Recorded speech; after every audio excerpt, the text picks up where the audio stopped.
I'm Steve Meyer from Shore Sports Network. Bob Adams from Shore Sports Network, and I can talk a little Shore Conference lacrosse. Season just started, and you would never know it with the weather being it is springtime, and the season has started. A couple days into it, and you know, we're off to a good start. What do you think so far, Bob?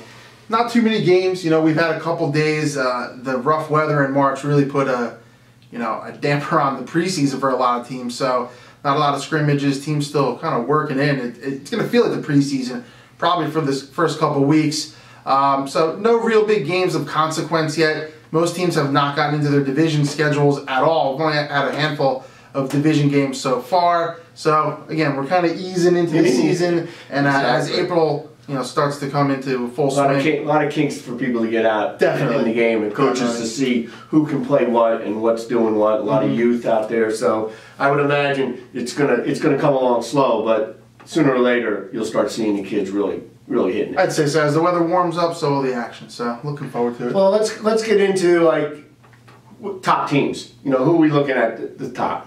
No surprises this season when you're talking to the upper echelon of the Shore Conference.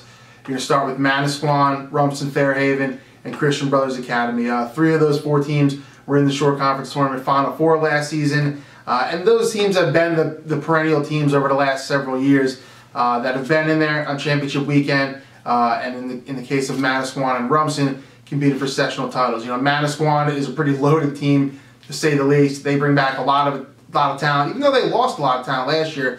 You know, players like Canyon Birch in the attack line, James Pendergast in the middle, Jack Fabian on defense, Mike LaPointe in goal. They're once again going to contend for the Shore Conference and the sectional title. Same thing with Rumson. Rumson graduated a ton of seniors, but there's a lot of talent in that program. Mark Moreau, one of the best head coaches around, so it's going to be tough for Rumson early in the season because they have such a challenging schedule. It started off with Chatham, which was a lopsided loss.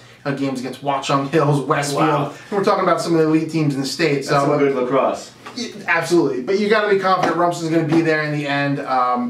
And again, they've proven that they'll get the benefit of the doubt, and you expect again to see them there when it matters. Same thing with CBA. I mean, the Colts, they have a ton of seniors, 19, I believe. A lot of depth in the scoring department, which is always a good thing to have, and some real promising youngsters too. So expect CBA again to be contending championship weekend. A little different for the Colts because we were talking about the state tournament. You're into the non-public A bracket, likes of Del Barton, Seton Hall Prep, some of the top 5, top 10 teams in the state. So certainly a more challenging road, but the Colts look like they're going to be a pretty good team this year. After that, again, some of the familiar teams. Freehold Township have been very solid over the last few years. Southern, again, has been a team that has played in state group championship games, won a Shore Conference tournament. The Rams, you expect them to be there battling to get into championship weekend. A team like Wall, which returns a lot of scoring options. Ocean has been a team that's there. And then you kind of just fill it in with some of the other teams. And after those top 3, Manasquan, Rumson, CBA, it's kind of a crapshoot. Who will rise up and be that other team to make it to the Final Four, and who can maybe surprise and get into the top 5 in the rankings? Yeah, well, when you look at some of these teams, their depth on some of the bigger, the Rumsons and the Manasquans, their feeder programs on the youth programs are just unbelievable. So you think, okay, I'm losing 19 seniors or 12 seniors, but they just keep bringing in bodies from this youth programs, and I think that's been a big difference on why they've stayed at what they are. Absolutely. So let's talk about some of your key attackmen. Well, when you're talking about attackmen, sure, you have to start with Canyon Birch on Manasquan. The junior, just been an outstanding player since he made his debut as a freshman, committed to Army. 77 goals last year, led the Shore Conference with 106 points. All he did was start his season with a 10-goal, 2-assist game in a win over Lacey. So Canyon Birch off to a great start. Not a surprise there. Michael Carroll, outstanding senior from CBA, committed to Bucknell. Injuries kind of interrupted his season last year, but he still had 34 goals. He's a big, tall player out there, about 6'3", 6'4", commands a lot of attention. We mentioned the depth the Colts have in the scoring department, but Carroll's that kind of player in a big game. He can really put the team on his back. Nick Fontana, Southern Regional, had an outstanding sophomore season with 92 points, so he comes back as a junior after scoring 45 goals last year. And already in the first 2 games, he's had a big impact. He had the game-winning goal in overtime against Holmdel, part of a 4-goal game, so expect Fontana to be the go-to guy up top for the Rams. Chris Novella on Freehold Township, 43 goals last season, committed to Catholic University. Again, he's a player that's played since the freshman season, and now as a senior, the Patriots are certainly going to rely on him a lot more to lead that offense. And finally, Mike McIntyre at Wall. He has been a player again since his freshman season, has contributed offensively, 59 goals last season, committed to Monmouth University, and he's no question Wall's leader on offense. So I guess, well, the next up, you would think, when you look at what's happening are the polls, are your D guys. Those are the guys that are laying the wood, as they say. Oh, yeah. And that are setting the tone sometimes of the games. And you know what? In going through this, and you can go on our website, shoresportsnetwork.com, we've got a list of more players than I mentioned, and then I will mention our attackmen to watch, midfielders to watch, defensemen, and goalies. So check that out on there, part of our season preview, the best players to look out for. But in talking with defensemen, I think that may be the area, or the position, that has the most depth in the Shore. There are really some good returning polls and LSMs as well coming back. You can take your pick. There's a lot of them. I'll start with the Manasquan duo of Jack Fabian and Michael Page. Fabian started as a freshman. He's got great lacrosse IQ, good stick skills, really the total package. Committed to Richmond University, and he's going to lead in the back end for Manasquan. Michael Page is a player that's going to make a huge impact. The only problem is he has to wait 10 games. Transferred back to the Manasquan School District from the Hun, where he played his first 2 years. But as the rule goes, you have to sit out your first 30 days. He did that in football, has to do it in lacrosse. Once he comes back, he is an elite LSM. He's committed to Syracuse. He will play all over the place. You'll see him on the man up even for Manasquan. Just a tremendous player. Tremendous pole. He really is. Stick handling is just incredible. Another one, Richie Bianchi from Ocean. He moved back to defense last season as a junior after playing LSM his first year. So his ground ball numbers were down a little bit, but he's a big-time player. Committed to Monmouth University. Big on the wing on faceoffs too, coming up there. Really a ground ball machine when given the chance. Sean Duggan on Jackson Memorial.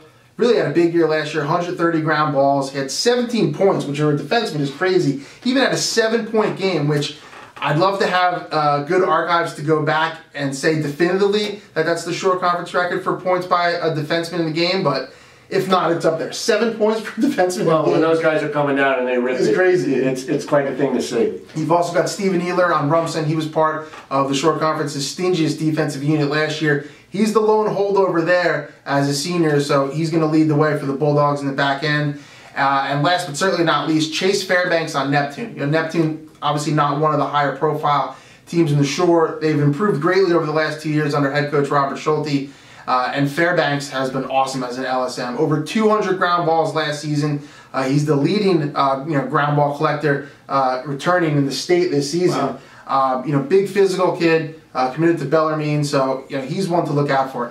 You look down, and every single game, he's got between 10 and 15 and you look at their program, and that you think about, okay, he's probably doing some summer stuff on his own, but he's coming into a program that is so young. He's growing it over there, but that's not an easy task because it's not like he has a tremendous support.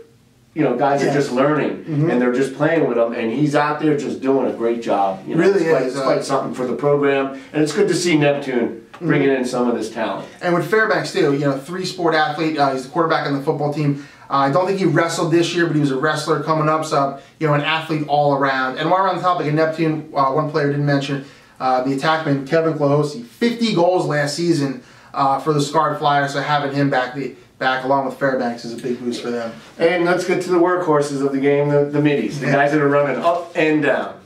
They're all over the place, and that's why midfield depth is really what separates the good teams from the great teams, and the great teams from the elite teams. If you have depth in the midfield, typically that's what's going to put you above. Because you got 2 or 3 lines, you'd like to say you have at least 3 solid mid lines. Yeah. Because those are the guys that are coming in, and when you look at like a team of Rumson or Manasquan, the way they play that box, the way they have transition, it's quite a thing to watch. Absolutely. And we're talking midfielders, for me at least, you start off with James Pendergast on Manasquan, the junior committed to Rutgers, just an outstanding all-around player. He really was the Swiss Army knife last season for the Warriors. You could probably say he was mostly a defensive midfielder, but he played both sides of the field. They had a lot of seniors at the midfield position, and as a sophomore, Pendergast was kind of put into a role. This season, Yeah, as Coach Sean Cunningham told me last year, he said the reins will be off. So I think you expect a lot of offensive performance. He's just such an athlete. Yeah, absolutely. He's a great athlete. You know, wide receiver, defensive back on the football team. So expect him to have a huge season. And in the same vein, you're talking about great athletes, Peter Lucas on Rumson. Yeah. You know, Peter Lucas, again, has been a defensive midfielder throughout his career. To me, he's like the human clear. You get him the ball in the defensive zone, and he's going to outrun pretty much anybody else on the field, get the ball up to the attackmen, and have them do their thing. And Lucas this year, I could see his role increasing a lot more on the offensive side just because, you know, Rumson's working in a lot of new starters, and Lucas as one of the holdovers can certainly be that guy to come in and help them transition. He is a tremendous athlete. He's a 2,000-yard running back in football season. Had such a good football season that he was committed to High Point originally for lacrosse. Now he's going to Lehigh to play football. Wow. But on the lacrosse field, he's been great for the last couple of years. So 2 more I want to mention. Okay. Gil Goldsmith from Shore as a sophomore last year, 33 goals, 37 assists, 86 ground balls. Part of a really good junior class for the Blue Devils. Follows his brother. Absolutely. Doug Goldsmith, who's now at Albany. And then when you're talking midfielders, you have to mention the face-off guys. There's some good ones in the Shore. One to look out for, Anthony Fermani of Southern.